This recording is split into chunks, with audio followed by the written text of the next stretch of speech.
Dobrý deň, opäť vás všetkých zdravím na kanáli Discover Magic Sardinia. Dnešný príspevok bude na tému farebné scenérie a krásy sardínskych kvetov a prírody.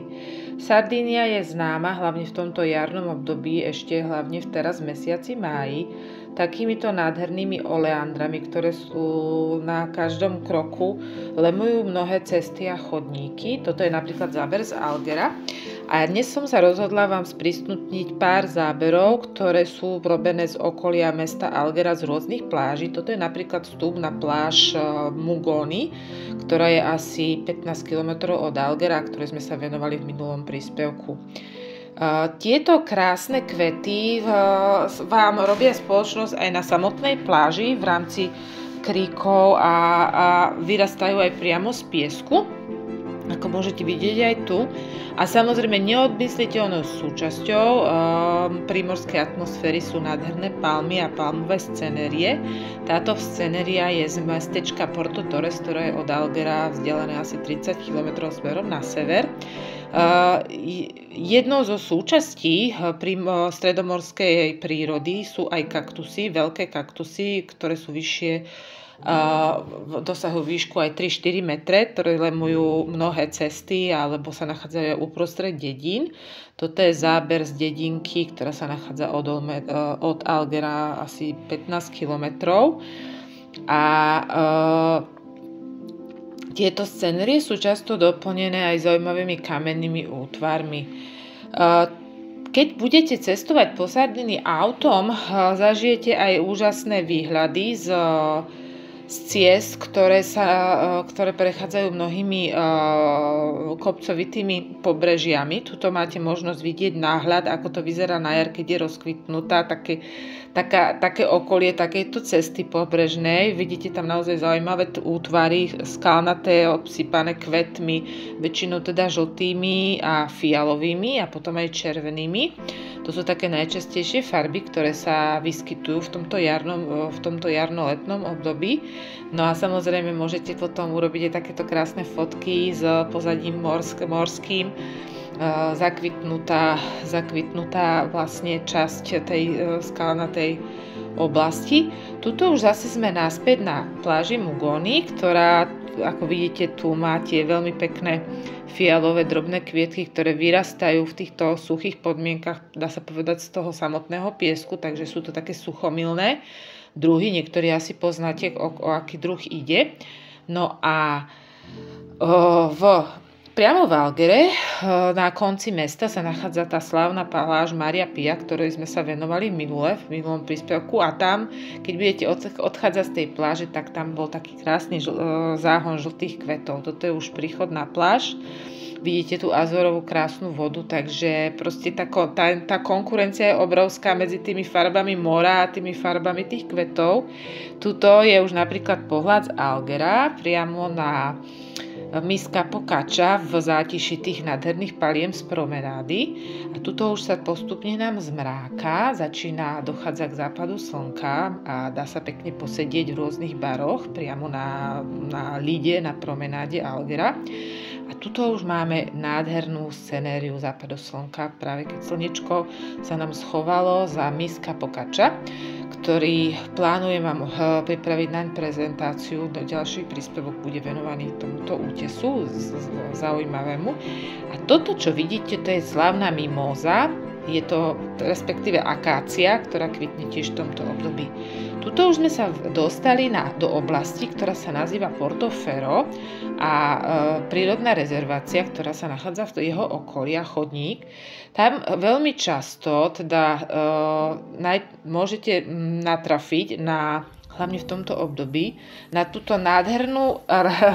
tento nádherný kvet, sukulent, ktorý je pôvodom pochádza zo Severnej Afriky. Je to africký kvet a keďže sa to Afrika není tak ďaleko od Sardinie vzdušnou čiarou nejakých 200 km alebo aj menej, tak sa tento kvet udomácnil práve v týchto podmienkach a môžete zažiť takýto krásny zážitok, keď práve navštívite výhliadku Portoferro.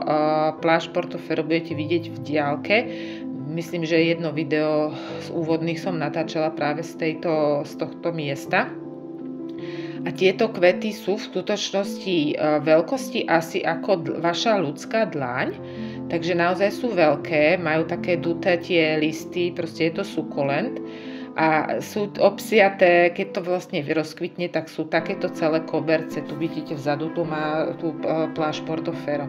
No a tu teraz ideme k chodníčkom.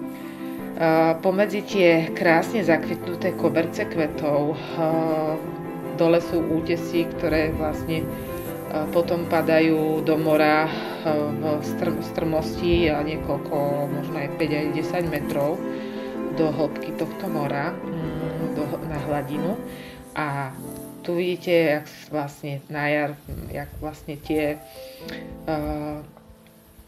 jak tá príroda vlastne funguje v tej symbióze s tými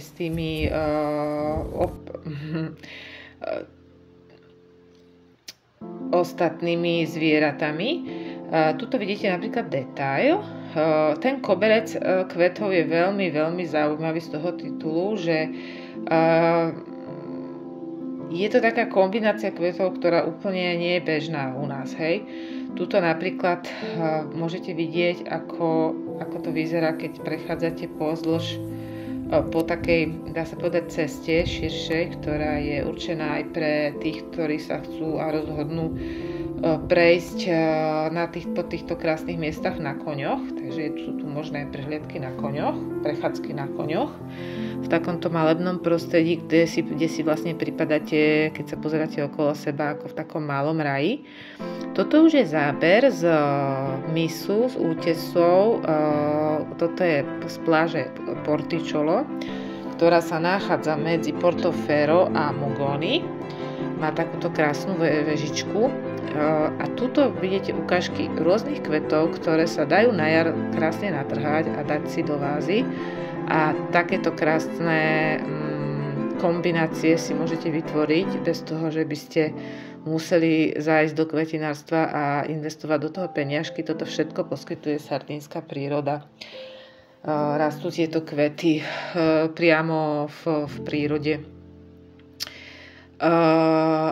Tým pádom sa v podstate si môžete vymieňať tie kvety doma v priebehu celej jary bez starosti. Samozrejme v tomto období už troška odchádzajú niektoré tie kvety, ale napríklad na pláži Portofero, ktorú som už spomínala, je možné vidieť aj takýto podobný koberec, ktorý je teda kombináciou tých už spomínaných fialových kvietkov, ktoré sa ináč volajú hotentotská figa, je názov, kto by chcel vedieť.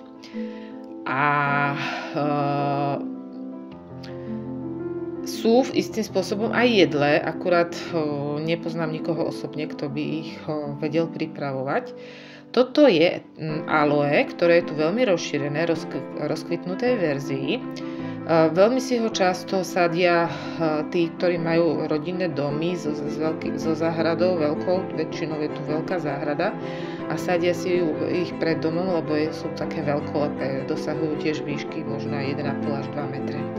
No a tu vidíte tiež jednu krásnu pláž, ktorá sa nachádza nedaleko mesta Oristano, je to Alghera smerom dole. A takisto uprostred mestečiek a dediniek môžete zažiť takéto krásne, už potom aj záhradné vypestované kvety, ktoré zdobia vlastne tie domy. Tuto sa nachádzame nedaleko pláže San Architu, taká zátoka, a toto je jeden záber z veľmi pekného miesta, ktoré sa volá Costa Paradiso. Paradiso je raj, takže pobrežie, rajské pobrežie. Tam sa dostanete autom asi po hodine aj štvrť jazdy z Alghera, takže nie je to také strašné a oplatí sa určite navštíviť. A lúčim sa s vami s plážou Portofero, respektíve vyhliadkou na väžu nedaleko pláže Portofero. A ak by ste mali záujem prísť, tak ma neváhajte kontaktovať. Kontakt na mňa nájdete dole v popise videa. Majte sa krásne.